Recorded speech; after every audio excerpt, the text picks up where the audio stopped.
Renungan pagi, Yesus nama di atas segala nama oleh Ellen G. White, 11 Juli 2024. Mari kita berdoa. Bapa kami yang di sorga, Allah pencipta langit dan bumi, laut dan segala isinya, Allah yang maha besar, maha kuasa, sumber segalanya, yang kami sembah selalu melalui anak-Mu yang tunggal, Yesus Kristus. Terpujilah Yesus, anak Allah yang maha tinggi, yang adalah pengantara kami yang agung. Pada pagi hari ini kami bersyukur boleh bangun dan berbakti, dan sebagaimana membaca dan mendengarkan nasihat firman-Mu, kiranya ini menjadi pembaharuan bagi kami semua, agar menerima Kristus dalam hati ini oleh kehadiran Roh-Nya, sehingga kami dapat terhubung dengan Engkau ya Bapa, dan juga mengalami sukacita yang penuh. Beserta kami sepanjang perbaktian ini, kehendak-Mu yang jadi. Ampun kami akan dosa dan salah, karena kami berdoa hanya dalam nama Anak Allah yang tunggal, Yesus Kristus, yang adalah Tuhan dan Juru Selamat kami. Amin. Renungan hari ini akan dibacakan oleh Saudara Seven Panjaitan. Kepada Saudara Seven, kami persilahkan. Terima kasih. Selamat pagi. Renungan pagi kita 11 Juli 2024. Judul Pengantara Agung. Ayat inti Yohanes 16 ayat 24. Sampai sekarang kamu belum meminta sesuatu pun dalam namaku. Mintalah, maka kamu akan menerima, supaya penuhlah sukacitamu. Penjelasannya, penunjukan dan pemberian Allah atas nama kita tidak terbatas. Tahta kasih karunia itu sendiri merupakan daya tarik tertinggi karena diduduki oleh Dia yang mengizinkan kita memanggilnya sebagai Bapa. Tetapi Allah tidak menganggap prinsip keselamatan ini lengkap jika hanya diinvestasikan dengan kasih-Nya sendiri. Dengan penunjukannya, Ia telah menempatkan di mezbahnya seorang pengantara yang mengenakan sifat kita. Sebagai pengantara kita, tugas jabatannya adalah untuk memperkenalkan kita kepada Allah sebagai putra dan putrinya. Kristus mengantarai atas nama mereka yang telah menerima Dia kepada mereka. Ia memberikan kuasa berdasarkan jasa-jasanya sendiri untuk menjadi anggota keluarga kerajaan anak-anak Raja Surgawi. Dan Bapa menunjukkan kasih-Nya yang tak terbatas kepada Kristus, yang telah membayar tebusan kita dengan darah-Nya. Dengan menerima dan menyambut para sahabat Kristus sebagai sahabat-sahabat-Nya, Ia puas dengan penebusan yang telah dilakukan. Dia dimuliakan oleh inkarnasi, kehidupan, kematian, dan pengantaraan anak-Nya. Tidak lama setelah anak Allah mendekati tahta rahmat, Ia menjadi penerima jasa dari sang pengantara yang agung. Pada ucapan pertobatan dan permohonan pengampunan yang pertama, Kristus mendukung kasusnya yang menjadikannya kasusnya sendiri, dengan mengajukan permohonan di hadapan Bapa sebagai permintaannya sendiri. Ketika Kristus mengantarai atas nama kita, Bapa membuka semua harta kasih karunia-Nya untuk kita terima, untuk dinikmati dan disampaikan kepada orang lain. Mintalah dalam namaku, kata Kristus. Aku tidak berkata bahwa aku akan berdoa kepada Bapa untukmu, karena Bapa sendiri mengasihi kamu. Karena kamu telah mengasihi aku, manfaatkanlah namaku ini. Ini akan membuat doa-doamu dikabulkan, dan Bapa akan memberikan kepadamu kekayaan kasih karunia-Nya. Karena itu mintalah, maka kamu akan menerima, supaya penuhlah sukacitamu. Yohanes 16 ayat 24. Allah menghendaki anak-anak-Nya yang taat untuk menerima berkat-Nya dan datang ke hadapan-Nya dengan pujian dan ucapan syukur. Allah adalah sumber kehidupan dan kuasa. Dia dapat membuat padang gurun menjadi ladang yang subur bagi orang yang menaati perintah-Nya. Karena ini adalah untuk kemuliaan nama-Nya. Dia telah melakukan bagi umat-Nya pilihan-Nya apa yang seharusnya mengilhami setiap hati dengan ucapan syukur, dan ia berduka karena begitu sedikit pujian yang dipersembahkan. Dikutip dari Testimonies for the Church volume 6 halaman 363-364. Selamat pagi, terima kasih, kiranya Tuhan memberkati. Terima kasih atas penata layanan Saudara Seven. Tuhan Yesus memberkati. Selamat pagi saudaraku dalam Tuhan. Ingat kembali syarat-syarat untuk menjadi pengantara atau imam besar. Alkitab berkata dalam buku Ibrani 5 ayat 1 yang berbunyi, sebab setiap imam besar yang dipilih dari antara manusia ditetapkan bagi manusia dalam hubungan mereka dengan Allah, supaya ia mempersembahkan persembahan dan korban karena dosa. Kemudian, Ibrani 4 ayat 15, sebab imam besar yang kita punya bukanlah imam besar yang tidak dapat turut merasakan kelemahan-kelemahan kita. Sebaliknya, sama dengan kita, ia telah dicobai, hanya tidak berbuat dosa. Ibrani 7 ayat 27 berkata, yang tidak seperti imam-imam besar lain, yang setiap hari harus mempersembahkan korban untuk dosanya sendiri, dan sesudah itu barulah untuk dosa umatnya. Sebab hal itu telah dilakukannya satu kali untuk selama-lamanya, ketika ia mempersembahkan dirinya sendiri sebagai korban. Dan Ibrani 1 ayat 9, engkau mencintai keadilan dan membenci kefasikan, sebab itu Allahmu telah mengurapi engkau dengan minyak sebagai tanda kesukaan, melebihi teman-teman sekutumu. Inilah syarat pengantara yang agung, yaitu dipilih dari antara manusia, kemudian tidak berbuat dosa, dan mempersembahkan dirinya sebagai korban, serta menerima pengurapan dari Bapa. Inilah dasarnya Yesus adalah pengantara kita yang agung.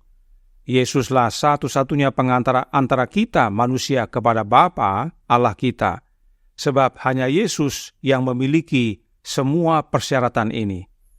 Karenanya Roh Nubuat berkata dalam Testimonies for the Church volume 4 halaman 122 paragraf pertama.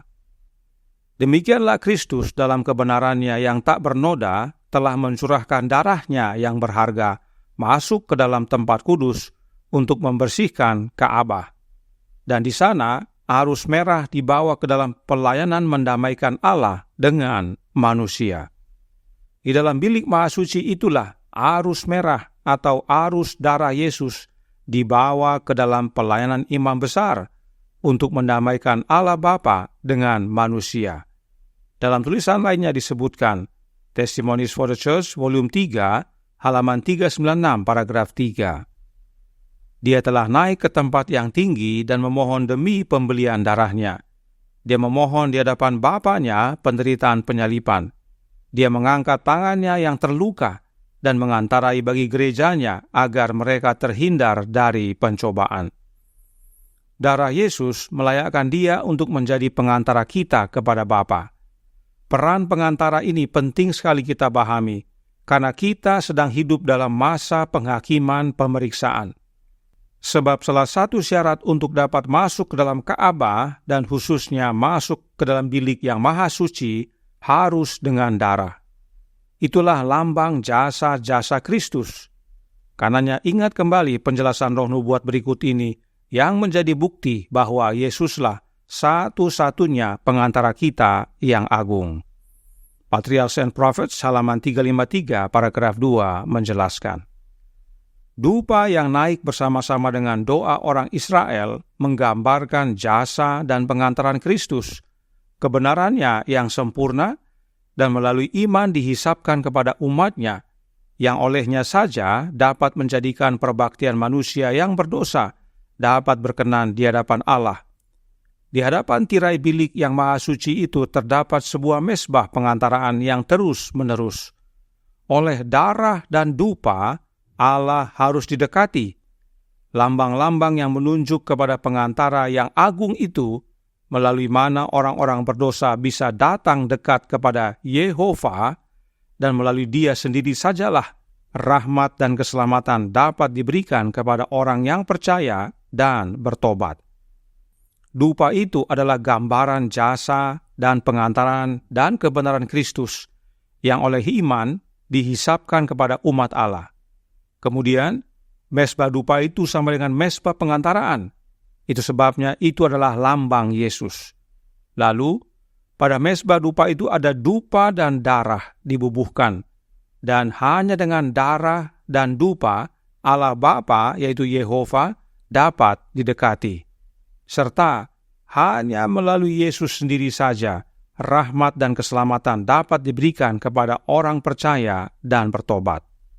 Artinya, keselamatan diperoleh hanya melalui satu jalan, yaitu Yesus Kristus.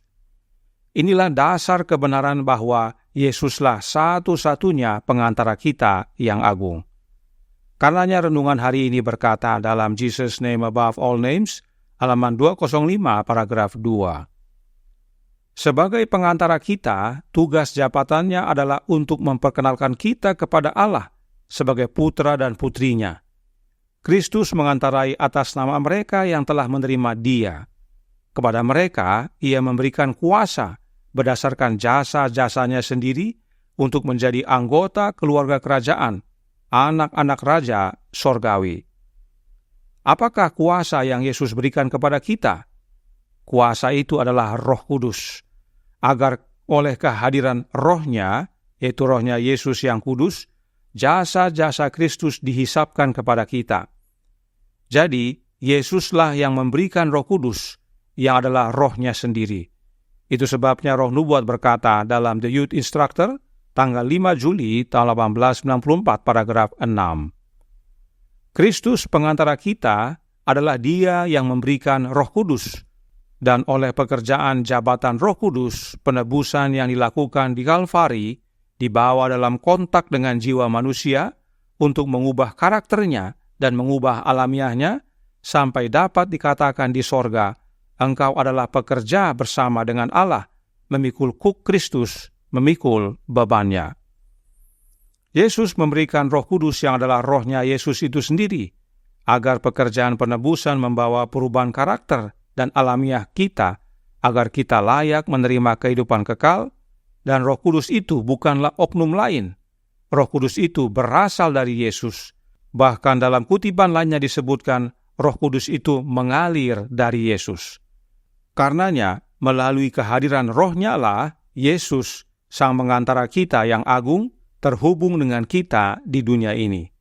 Karenanya ingat selalu kutipan berikut ini dalam Kerinduan Segala Zaman buku pertama, halaman 166 paragraf 3.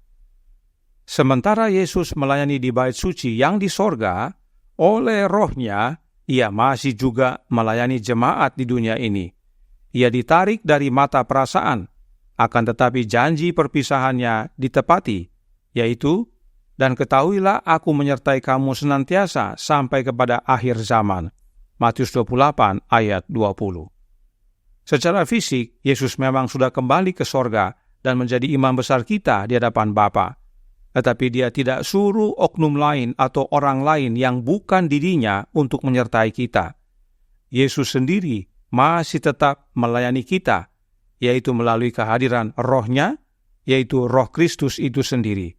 Sebab Dia berjanji menyertai kita, dan itu Dia tepati. Jadi, melalui Roh-Nya lah, Kristus menyatakan dirinya dan dekat dengan kita, berbicara pribadi dengan kita, tinggal dalam hati kita. Dialah sang pengantara kita yang agung. Terimalah Roh-Nya, maka sukacita kita menjadi penuh. Tuhan memberkati, saya bawa dalam nama Yesus. Amin.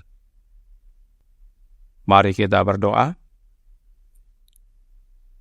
Bapa kami yang di sorga, Allah pencipta langit dan bumi, laut dan segala isinya, Allah yang maha besar, maha kuasa, sumber segalanya, yang kami sembah selalu melalui anak-Mu yang tunggal, Yesus Kristus. Terima kasih atas kebenaran indah dan penting sekali bagi kami, sebab masa saat ini adalah masa penghakiman pemeriksaan. Yesus bertugas sebagai imam besar di hadapan Bapa mengantarai kami yang mau datang bertobat dan mengakui dosa-dosa kami kepada Engkau, ya Bapa. Dan Yesus tidak hanya melayani di sorga secara fisik, tetapi oleh kehadiran Roh-Nya Dia melayani kami dalam hati kami. Karenanya tolong kami ya Bapa, karuniakanlah Roh Anak-Mu dalam hati ini, dan biarlah kami semua yang percaya menerima Kristus dalam hidup ini, mengubahkan hidup kami, agar menjadi serupa dengan karakternya, mengambil bagian dalam alamiah ilahi, sehingga pada waktu Yesus datang kedua kali, kami semua yang bertumbuh didapati benar dan pada akhirnya boleh menerima keselamatan. Beserta kami sepanjang hari ini kehendak-Mu yang jadi, ampun kami akan dosa dan salah, karena kami berdoa hanya dalam nama Anak Allah yang tunggal, Yesus Kristus, yang adalah Tuhan dan Juru Selamat kami. Amin.